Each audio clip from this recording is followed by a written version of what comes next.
Haleluya. Selamat pagi saudara-saudara yang dikasihi oleh Tuhan.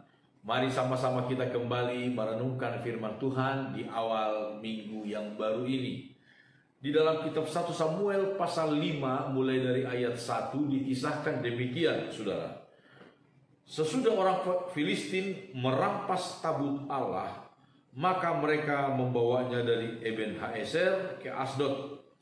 Orang Filistin mengambil tabut Allah itu, dibawanya masuk ke kuil Dagon dan diletakkannya di sisi Dagon. Ketika orang-orang Asdod bangun pagi-pagi pada keesokan harinya, tampaklah Dagon terjatuh dengan mukanya ke tanah di hadapan tabut Tuhan. Lalu mereka mengambil Dagon dan mengembalikannya ke tempatnya.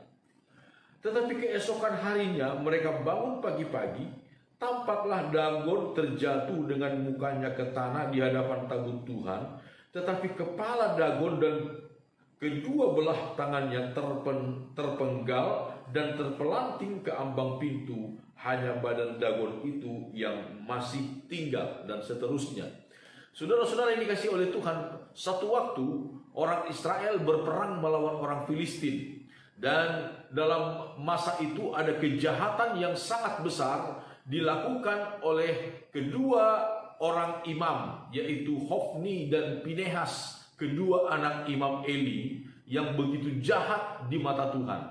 Ketika mereka berperang melawan orang Filistin, saudara-saudara, mereka membawa tabut Allah. Mereka berpikir, saudara-saudara, tabut Allah itu adalah seperti sebuah mantra ajaib yang akan memberikan mereka kemenangan terhadap musuh siapapun juga. Karena memang selama ini, saudara-saudara, tabut Allah adalah simbol kehadiran Tuhan di tengah-tengah mereka.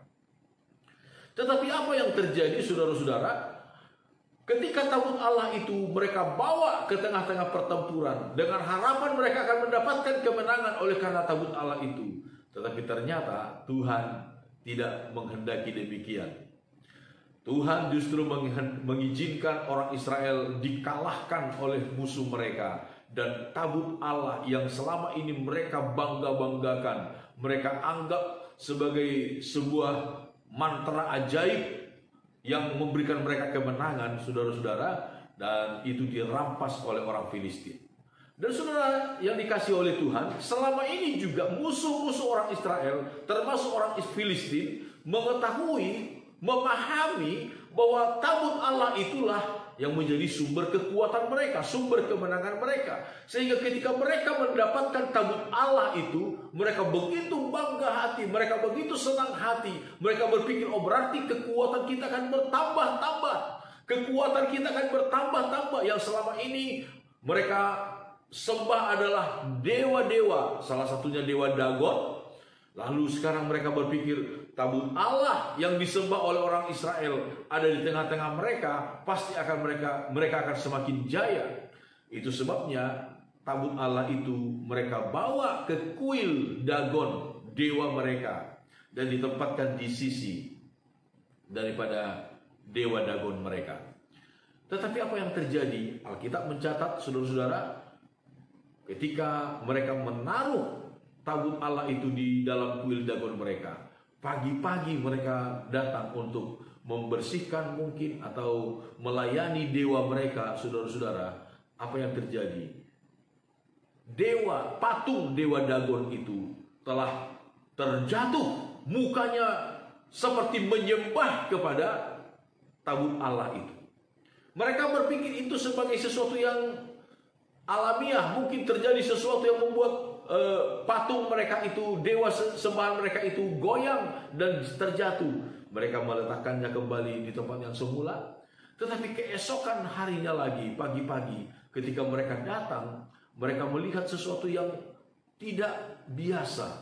Mereka melihat kembali bahwa patung dewa Dagon itu kembali terjatuh, mukanya menyembah kepada tabut Allah itu, dan seluruh badannya hancur. Kedua tangannya terpelanting, kepalanya putus, hanya badannya yang tinggal utuh. Itu yang dicatat oleh Alkitab. Apa yang kita lihat di sini, saudara-saudara? Saudara, tabut Allah adalah memang lambang kehadiran Allah. di tengah-tengah umatnya pada masa itu. Itu sebabnya, saudara-saudara, kita melihat bagaimana kehebatan Tuhan, kebesaran Tuhan yang mengatasi semua ilah yang ada di dalam dunia ini. Kalau ada orang, saudara-saudara, yang beralih dari Tuhan, meninggalkan Tuhan, lalu kemudian mengikuti dewa-dewa yang lain, itu adalah satu perbuatan yang sangat-sangat keliru. Sangat-sangat keliru.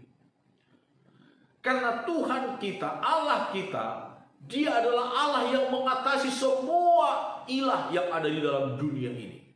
Tuhan kita Yesus Kristus adalah Tuhan Allah yang mengatasi semua ilah, dewa apapun yang ada di langit dan di bumi, kalau ada di langit.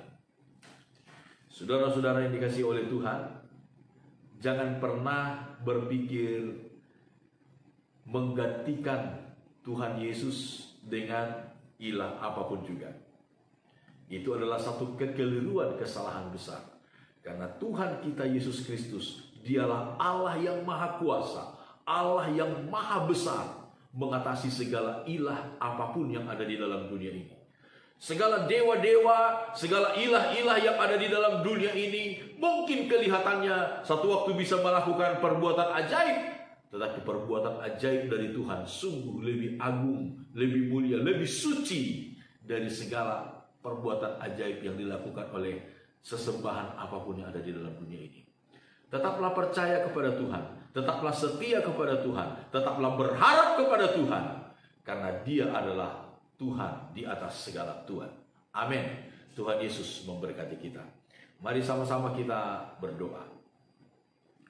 Bapa kami dalam sorga, segala pujian syukur kami naikkan kepadamu. Engkaulah Allah kami, Allah yang mengatasi segala Allah yang ada di dalam dunia ini. Tuhan di atas segala Tuhan, Raja di atas segala Raja. Itulah Engkau ya Tuhan. Kami bersyukur atas pemeliharaanmu bagi kami sampai saat ini. Dan janjimu, ya dan amin, Engkau menyertai kami sampai pada kesudahan zaman. Terpujilah nama Tuhan. Kami serahkan seluruh hidup kami ke dalam tangan Tuhan di sepanjang hari ini. Segala rencana cita-cita kami serahkan ke dalam tangan-Mu. Biarlah Engkau yang selalu menjaga, melindungi, dan memberkati kami. Di dalam nama Tuhan Yesus Kristus kami berdoa. Haleluya. Amin. Selamat pagi saudara-saudara. Immanuel